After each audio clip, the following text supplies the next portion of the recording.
ሳምንታዊውን የስፖርት ዘገባ ይዘን ቀርበናል። ከዋና ዋናዎቹ የሳምንቱ የስፖርት ዘገባዎች ጋር ሀና ደምሴ ነኝ። በመጀመሪያም አትሌቲክስ።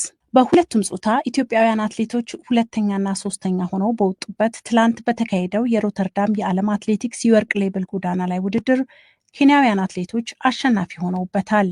ኬንያዊው አትሌት ጄፍሪ ካምዋሮር የሮተርዳም ማራቶን ውድድሩን የጨረሰው 2 ሰዓት ከ04 ደቂቃ ከ33 ሰከንድ በመግባት ሲሆን ኢትዮጵያዊው አትሌት ጫላ ረጋሳ 2 ሰዓት ከ05 ደቂቃ ከ06 ሰከንድ እንዲሁም ጨመዳ ደበሌ 2 ሰዓት ከ05 ደቂቃ ከ26 ሰከንድ በመግባት ሁለተኛና ሶስተኛ ሆነው አሸንፈዋል።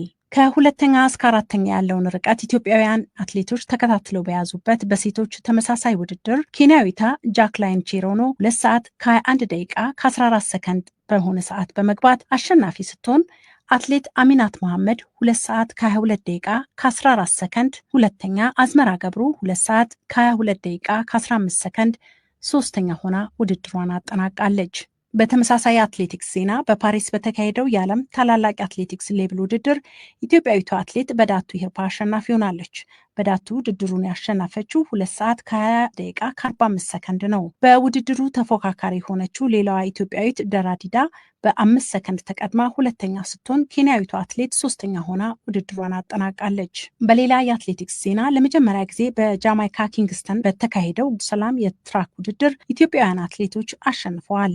ሀጎስ ገብረ ህይወት፣ እጅጋየሁ ታዬና ድርቤ ወልተጂ በተወዳደሩባቸው ርቀቶች ድል ካገኙት አትሌቶች መካከል ቀዳሚዎቹ ናቸው። የዚህ ውድድር ቀጣዩ ፉክክር በአሜሪካ ፍሎሪዳ ከተማ የሚስተናገድ ይሆናል። ከዚሁ የአትሌቲክስ ዜና ሳንወጣ የጸረ አበረታች ቅመሞች ምርመራና ቁጥጥር በሁሉም አትሌቶች ላይ ሊተገበር መሆኑን የኢትዮጵያ አትሌቲክስ ፌዴሬሽን ለዲደብሊው አስታውቋል። ማንኛውም አትሌት ሀገሩን ወክሎ ውድድር ውስጥ ከመግባቱ በፊት አስቀድሞ ከፍተኛ ጥንቃቄ ማድረግ እንደሚጠበቅባቸው የተናገሩት ባለሙያ የኢትዮጵያ ጸረ አበረታች ቅመሞች ባለስልጣን ከኢትዮጵያ አትሌቲክስ ፌዴሬሽን ጋር ቀደም ሲል በዋናነት ለትራክና ለሜዳ ውድድሮች ትኩረት ይሰጥ የነበረ ቢሆንም ከ2017 የውድድር ዘመን ጀምሮ ግን በየትኛውም የዓለማችን ክፍል በሚደረጉ ማንኛውም ውድድሮች ላይ የሚሳተፉ ተወዳዳሪዎቻችን ይህንን የጸረ አበረታች ቅመሞች ምርመራና ቁጥጥር ማድረግ አስገዳጅ መሆኑን ተናግረዋል። ዲደብሊው ያነጋገራቸው የኢትዮጵያ አትሌቲክስ ሲኒየር ሜዲካል ኤክስፐርት እና የአትሌቲክስ የአበረታች ቅመሞች የኢትዮጵያ ተጠሪ ቅድስት ታደሰ እንደተናገሩት የዓለም አትሌቲክስ ፌዴሬሽን አባል የሆነችው ኢትዮጵያ በዚህ በአበረታች ንጥረ ነገሮች ስጋት ባለባቸው የስፖርት ዘርፎች ተሳታፊ በመሆኗ ጥንቃቄ ወስደን የምንሰራበት ጉዳይ ነው ብለዋል። ምንድነው ሁልጊዜ የኢትዮጵያ አትሌቲክስ ፌዴሬሽን በየዓመቱ የሚመጡ ወይም ደግሞ የሚወጡ መስፈርቶች አሉ። ይህ መስፈርቶች እንግዲህ በዓለም አትሌቲክስ በዚህ ክፍል በኤአዩ ክፍል የሚወጡ መስፈርቶች ናቸው። እነዚህ መስፈርቶች በዋነኛነት የመከላከል ስራዎች ላይ እንደ ሀገር ደግሞ በዋነኛነት ያው ምርመራውን የጸረ አበረታች ቅመሞች ባለስልጣን መስሪያ ቤት ሲሰራው ግን የተለያዩ ውድድሮች አሉ።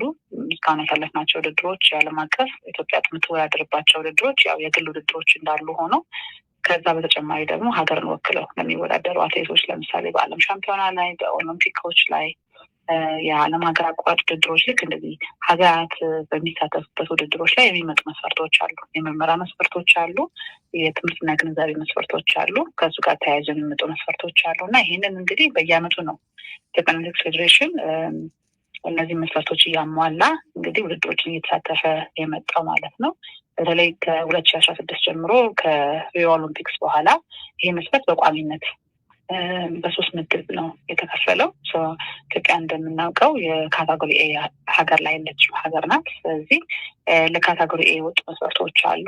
አሁን ቅድም እንደተናገርኩት ከምርመራ አንጻር፣ ከማስተማር ተምሮ ማስተማር ጋር፣ ከመከላከል አንጻር ብዙ መስፈርቶች ይወጣሉ እና ይህንን በየዓመቱ እያሟላን ኮድ ኮምፕላይንት እየሆንን ወይም መስፈርቱን አሟልቶ ብቁ የሆኑ ሀገራት ውስጥ ሁሌ እየተሰለፍን ያለ የአበረታች ንጥረ ነገር ጥሰት አትሌቶች በምርመራ ወቅት በሚገኝባቸው ውጤት ላይ ብቻ የተመሰረተ ሳይሆን ሌሎች 11 የሚደርሱ የቅጣት መንስኤዎች እንዳሉ ያብራሩት ባለሙያ አንድ አትሌት በ24 ሰዓት ውስጥ 1 ሰዓት ለዚህ ለአበረታች ቅመሞች ምርመራ ክፍት ማድረግ አለበት ሲሉ አስረድተዋል።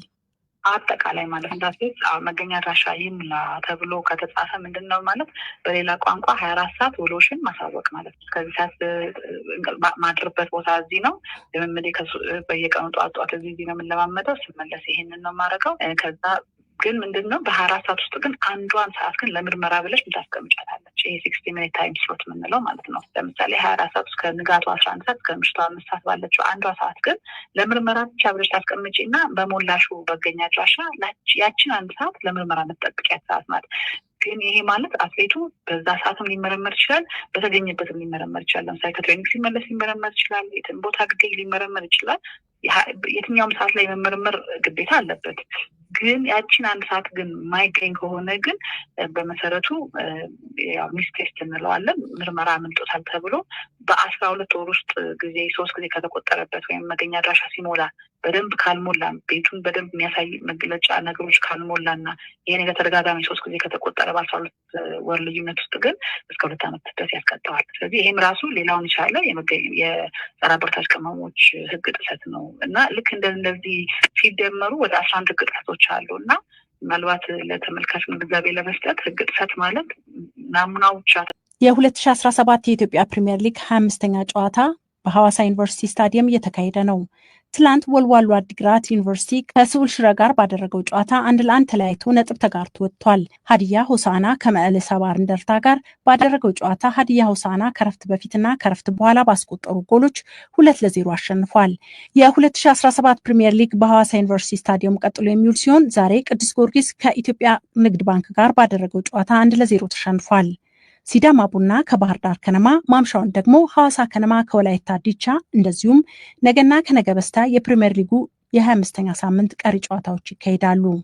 እስካሁን በተደረገው የፕሪሚየር ሊግ ውድድር የኢትዮጵያ መድን በ45 ነጥብ ሲመራ የባህር ዳር ከተማ እና ወላይታ ዲቻ በ37 ነጥብ በጎል ክፍያ ተለያይተው ሁለተኛና ሶስተኛ ደረጃ ላይ ሲገኙ ኢትዮጵያ ቡና በ36 ነጥብ አራተኛ ደረጃ ላይ ይገኛል። የእንግሊዝ ፕሪሚየር ሊግ በ32ኛ ሳምንት የእንግሊዝ ፕሪሚየር ሊግ መርሃ ግብር ትላንት 4 ጨዋታዎች ተካሂደዋል። ቸልሲ ከኢፕስዊች 2-2 ሲለያይ፣ ሊቨርፑል ዌስትሃም ዩናይትድን 2-1፣ ወልቭስ ቶትንሃምን 4-2፣ ኒውካስል ከማንቸስተር ዩናይትድ 4-1 አሸንፏል። የሊጉን ዋንጫ አስቀድሞ ለማንሳት እየተንደረደረ ያለው ሊቨርፑል ዌስትሃምን በአንፊልድ ያስተናገደበት ጨዋታ የሳምንቱ ተጠባቂ ከነበሩት ጨዋታዎች መካከል አንዱ ነበር። በአንፊልድ የተደረገው የሊቨርፑልና የዌስትሃም ዩናይትድ ጨዋታ በሊቨርፑል 2-1 አሸናፊነት ሲጠናቀቅ ግቦቹን ዲያዝ በ18ኛው ደቂቃ፣ ቫንዳይክ በ89ኛው ደቂቃ ሲያስቆጥሩት ሮበርትሰን በራሱ መረብ ላይ ለዌስትሃም ያስቆጠረው ግብ በ86ኛው ደቂቃ ላይ ነው። ሊቨርፑሎች ለራሳቸውም ለተጋጣሚያቸውም ጎል አስመዝግበው 2-1 አሸንፈው 3 ነጥብ ይዘው ወጥተዋል። ጨዋታው ሲጠናቀቅ ቀያዮቹ ከእንግዲህ በእንግሊዝ ፕሪሚየር ሊግ በሚቀራቸው 7 ጨዋታዎች 9 ነጥብ ማግኘት ከቻሉ የሌሎች ተቀናቃኝ ክለቦችን ውጤት ሳይጠብቁ ሻምፒዮን መሆናቸውን ያረጋግጣሉ። በአውሮፓ ሻምፒዮንስ ሊግ ለመካፈል የሚጫወተው ቸልሲ በወራጅ ቀጠና ውስጥ ያለውን ኢፕስዊች ሲቲን በሜዳው አስተናግዷል። በስታንፎርድ ብሪጅ በተደረገው በዚህ ጨዋታ ቸልሲ ከኢፕስዊች 2-2 በመለያየት ነጥብ ተጋርቶ ወጥቷል። ወልቭስ ቶትንሃምን 4-2 አሸንፏል። ማንቸስተር ዩናይትድ በያዝነው የውድድር ዘመን 14 የፕሪሚየር ሊግ ሽንፈታቸውን ያስተናገዱ ሲሆን ያለፉትን 4 ተከታታይ ጨዋታዎችን ማሸነፍ አልቻሉም። ይህም በደጋፊዎቻቸው ዘንድ ቁጣን አስነስቶባቸዋል። በተቃራኒው ኒውካስል ዩናይትድን ማሸነፉን ተከትሎ ደረጃውን ወደ 4ኛ ከፍ ማድረግ ችሏል። የ32ኛው የእንግሊዝ ፕሪሚየር ሊግ ጨዋታዎችን ተከትሎ የሊጉን የደረጃ ሰንጠረዥ ሊቨርፑል በ76 ነጥብ ሲመራው፣ አርሰናል በ63 ነጥብ ይከተላል።